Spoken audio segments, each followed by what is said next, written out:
बड़ी खबर आ रही है, बेंगलुरु में मरने वालों की संख्या बढ़ गई है, 10 हो गई है। बेंगलुरु में भगदड़ में 10 लोगों की मौत हो गई है और जो स्थानीय वहां के लोकल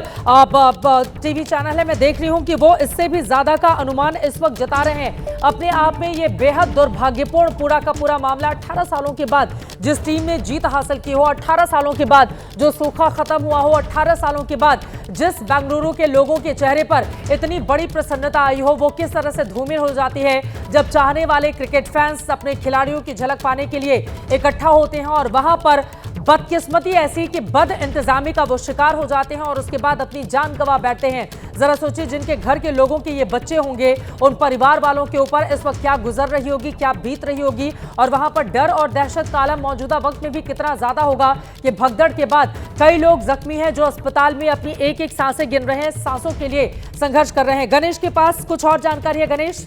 मैं यही जानकारी देना चाह रहा था, 10 नहीं तो रिपोर्ट्स के मुताबिक 11 हो गया है, लेकिन इसको कंफर्म नहीं किया गया है और 50 से ज़्यादा घायल अब अस्पताल में पहुंचे हैं और भी घायल पहुंच सकते हैं, क्योंकि जैसे मैं बता रहा था कि वहां पर किसी तरह के इंतजाम नहीं थे इंजर्ड लोगों को अस्पताल ले जाने के लिए। जहां जगह मिली, कोई छोटे अस्पताल क्लिनिक में ले जा रहे हैं तो इन्फॉर्मेशन गैदर करने में भी टाइम लगेगा, लेकिन 11 की मौत की खबर स्थानिक या लोकल रीजनल चैनल्स और पेपर्स रिपोर्ट कर रहे हैं और 50 से ज़्यादा लोग घायल हैं जिनको अस्पताल में, जिन पर इलाज चल रहा है, उनमें से कुछ क्रिटिकल भी हैं। तो ये संख्या बढ़ सकती है और यही वजह है कि अब बहुत बड़ा सवाल ये होगा, जवाबदेही तय करना बहुत ज़रूरी है, क्योंकि इस तरह हमने कोशिश की, हुआ नहीं, ये इसका जवाब नहीं हो सकता है। 11 लोगों की मौत हो चुकी है, कई और लोग घायल हैं, तो प्रशासन क्या कर रहा था, सरकार क्या कर रही थी, इस पर राजनीति भी होगी चित्रा, क्योंकि इसमें सरकार पर सवाल ज़रूर खड़े होंगे, क्योंकि सरकार ने ही इसका आयोजन करने में एक बड़ी भूमिका निभाई थी और सरकार की ये जिम्मेदारी थी कि वहाँ आने वाले लोग सुरक्षित रहें, उनको वहाँ प्रॉपर मैनेजमेंट उनका हो और वहाँ किसी तरह की इस तरह की अनहोनी ना हो। सरकार तो पूरी तरह से शामिल रही ना गणेश। अगर मुख्यमंत्री, डिप्टी चीफ मिनिस्टर, राज्यपाल, बाकी लोग अगर वहाँ पर मौजूद रहेंगे और इस सेलिब्रेशन का हिस्सा रहेंगे तो इस सेलिब्रेशन का पार्ट थी सरकार। बिल्कुल, उसको ये समझना चाहिए था कि बेहतर इंतजाम किए जाए। एक बार उनकी बात हो जाए जीएस, उसके बाद फौरन आ रही हूँ जल्दी से। गणेश, बिल्कुल सरकार की ये जिम्मेदारी थी, सरकार तो शामिल थी, मैच से पहले, मैच के बाद तमाम तैयारियां, वहाँ जुलूस निकालने में, वहाँ पर फ़ोटो खिंचाने में सभी लोग वहाँ आए थे। और आपको बता दूं कि ये सारे राजनीतिक नुमाइंदे या जो पॉलिटिशियंस हैं वो अकेले नहीं आते, उनके साथ उनके पास के लोग भी आते हैं फ़ोटो खिंचाने के लिए। तो एक वीआईपी के साथ में 10 लोग होते हैं जो उनके पीछे पीछे टेल बन के आते हैं और वहाँ भीड़ कर देते हैं। तो ये होना नहीं चाहिए था। अगर ये ना होता तो शायद प्रशासन का फोकस सिर्फ और सिर्फ स्टेडियम के बाहर होता, इस वीवीआईपी मूवमेंट पे ना होता। और सीपीआर देकर देखिए, जो लोग, जो उसके दोस्त गए हुए हैं, वो जान बचाने की कोशिश कर रहे हैं। तस्वीरें आपके सामने हैं, बेंगलुरु में मरने वालों की तादाद बढ़ गई है। देखिए, अभी पता चला है चित्रा कि बीसीसीआई ने इस पूरे मामले को लेकर बहुत ज़्यादा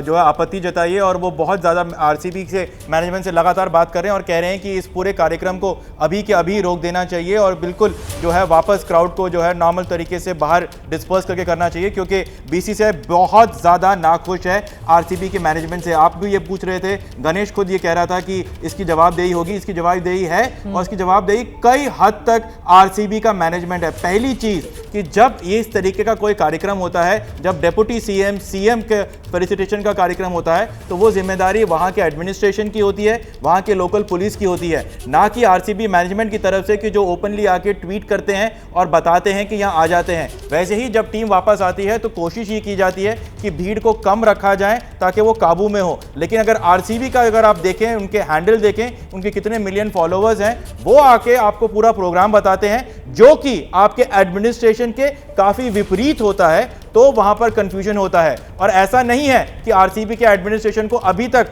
पता नहीं है कि बाहर की हालात क्या है। तो आरसीबी अगर चाहे तो अपने प्लेयर्स को, अपने आप को ये कर सकता था कम, लेकिन उसके बावजूद ये काफी इनसेंसिटिव है कि बाहर ऐसे हालात हो रहे हो और अंदर आप सेलिब्रेशन कर रहे हो, जीत का जश्न मना रहे हो। और आपको ये बता दूं कि तीन चीजें हैं यहां पर कि आरसीबी जो जिस तरीके का ये सेलिब्रेशन कर रही है, बीसीसीआई ने अभी अपनी आपत्ति जताई है और बीसीसीआई के जो सीनियर ऑफिशियल्स हैं वो आरसीबी के ओनर्स और उनके मेंबर्स से बातचीत करने की कोशिश कर रहे हैं और कहा जा रहा है कि उसको टोन डाउन करके उसको तुरंत खत्म किया जाए। और जैसे गणेश पहले पूछ रहे थे कि क्या ये बाद में नहीं हो सकता था, आरसीबी आज तुरंत कर रही है क्योंकि प्लेयर्स को जाना है, लेकिन इससे पहले सिर्फ एक फ्रैंचाइज ने ऐसे सेलिब्रेशन किया है, वो है केकेआर, और वो सेलिब्रेशन ईडन गार्डन्स में ही हुआ था, लेकिन वो फाइनल जीतने के 3 दिन बाद हुआ तो नहीं गए थे ना, खिलाड़ी एयरपोर्ट से विधानसभा नहीं गए थे, सीधे जो स्टेडियम के भीतर कार्यक्रम हुआ था उसी में गए थे और उस समय खिलाड़ियों की झलक दिखाने के लिए बस में प्रॉपर इंतजाम किए गए थे। इस बात को किसी भी टीम के जो आयोजक हैं उनको समझना पड़ेगा कि जब इतना बड़ा आयोजन आप करवा रहे हैं जिसमें हजारों की तादाद में अचानक से भीड़ इकट्ठा हो जाएगी और वो भीड़ उस दिशा में ज्यादा बढ़ती है जहां पर खिलाड़ी मौजूद रहते हैं। चाहे आप देखें, अगर आप ठीक विधानसभा के बाहर, विधानसभा के भीतर कार्यक्रम चल रहा था, उसके ठीक बाहर इतनी ज्यादा तादाद में लोग इकट्ठे हो गए थे कि वहां पर सांस लेना भी दूभर हो रहा था। पुलिस वालों से लोग गिड़गिड़ाते रहे, ये मन्नतें करते रहे कि हमें अंदर जाने दीजिए। एक लड़की चारों तरफ से वो दबी हुई थी लोगों से, वो लगातार गुहार लगाती रही, लेकिन पुलिस वाले सुनने को तैयार नहीं हुए। इसके बाद खिलाड़ी जब स्टेडियम जाएंगे, वो भीड़ वहां से अगर खिलाड़ियों की झलक नहीं पा पाएगी, वहां से वो स्टेडियम की तरफ भागेगी। तो एयरपोर्ट से लेकर विधानसभा तक खिलाड़ियों की पूरी झलक दिख पाए जनता को, वो इंतजाम आपको करने चाहिए थे। आप उस इंतजामात में नाकामयाब रहे पूरी तरह से। अगर आप विधानसभा पहुंचते हैं तो विधानसभा में अंदर बस खड़ी करवा के आप वहां पर खिलाड़ियों को ऊपर ले आके वहां पर कम से कम लोगों से हाथ हिलाकर ही अभिवादन स्वीकार कर देती अगर इतनी बड़ी तादाद है, क्योंकि लोग विधानसभा के भीतर जाने के लिए बेताब नजर आ रहे थे। वहां पर भी आप पूरी तरह से फेल रहे। फिर नेताजी लोगों ने जब फोटो आराम से खिंचवा ली, फिर खिलाड़ी विधानसभा से अब रुख करते हैं स्टेडियम का, वहां पर भी ऐसे इंतजामात नहीं थे कि खिलाड़ी अच्छे से अपने खिलाड़ियों के चेहरे को लोग देख पाते, उनको ये बता पाते कि उनके फैंस किस तरह से उनके लिए प्रेयर कर रहे थे, किस तरह से ये चाह रहे थे कि हम इस ट्रॉफी को जीतें। विराट कोहली की एक झलक पाने के लिए वहां पर लोग बेकरार दिख रहे थे, लेकिन ये सब कुछ नहीं हुआ। आरसीबी के जो भी आयोजक हैं, ये उनकी जिम्मेदारी है और अगर इस कार्यक्रम को जो अभी चिन्नास्वामी स्टेडियम में किया जा रहा है, आप उसी तरह से लंबा कार्यक्रम करते रहेंगे तो फिर आपके ऊपर आरोप लगेंगे संवेदनहीनता के। जिस क्रिकेट के मैदान के ठीक बाहर 10 लोगों की जान चली गई हो, जो क्रिकेट के फैंस थे वो वहां पर पहुंचे हुए थे खिलाड़ियों को देखने के लिए, उनको सुनने के लिए, उसका कोई इंतजाम आपकी ओर से नहीं किया गया। आपने आराम से ट्वीट करके जानकारी दे दी कि हाँ ये कार्यक्रम होगा, विक्ट्री परेड होगी। आपने स्थानीय स्तर पर भी पूरी तरह से अपने आप को श्योर नहीं किया कि क्या पुलिस प्रशासन की ओर से आपको पूरी मदद दी जा रही है, नहीं दी जा रही है। वहां की सरकार, अंदर अस्पताल की तस्वीरें आ रही हैं, देखिए अंदर भीतर अस्पताल की तस्वीरें हैं जहां पर घायलों को ले जाकर भर्ती कराया गया है और थोड़ी देर में अब कुछ नेताओं की भी तस्वीरें सामने आएंगी, हालचाल लेने के लिए लोग वहां पर जाएंगे। लेकिन पहले जिस तरह के इंतजाम थे उसमें तो पूरी तरह से फेल रहे। गणेश, सीधे आपके पास आते हुए, चाहे वो आरसीबी का मैनेजमेंट हो, उसको जवाबदेही अपनी तय करनी पड़ेगी, आप या फिर वहां की सरकार हो, आपको पता है भीड़ आएगी, आपको पता है कि इतना बड़ा कार्यक्रम है, जब जिस कार्यक्रम को लेकर खुद पूरी की पूरी सरकार इतनी एक्साइटेड बैठी हुई है, तो आम जनता का रोमांच तो उससे कहीं ज्यादा होगा ना, 2 गुना। और उस चीज को आप एड्रेस कर पाने में, टैकल कर पाने में पूरी तरह से नाकाम रहे। बिल्कुल चित्रा, जैसे मैं बता रहा हूं कि भीड़ को डिस्पर्स करना बहुत ज़रूरी था। आप एक जगह पर भीड़ लाओगे तो इस तरह की समस्या या इस तरह की स्थिति आएगी, ये तो बेसिक कॉमन सेंस है। और प्रशासन जो डेली इस तरह की चीज़ें करता है, उनको तो ये बेसिक नॉलेज होता है कि हमको इसको डिस्पर्स करना चाहिए। अगर एयरपोर्ट से लेकर या कोई ऐसा स्पॉट जहाँ से लेकर ओपन बस की परेड कराते, तो ये जो भीड़ जो यहाँ आई है इनकी झलक पाने के लिए शायद वहाँ रहती, वो नहीं किया गया। इसके अलावा कन्फ्यूजन की स्थिति निर्माण की गई,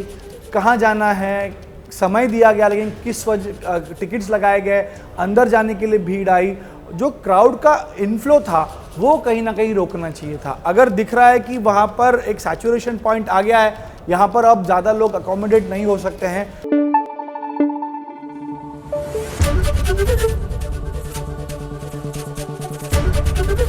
एबीपी न्यूज आपको रखे आगे।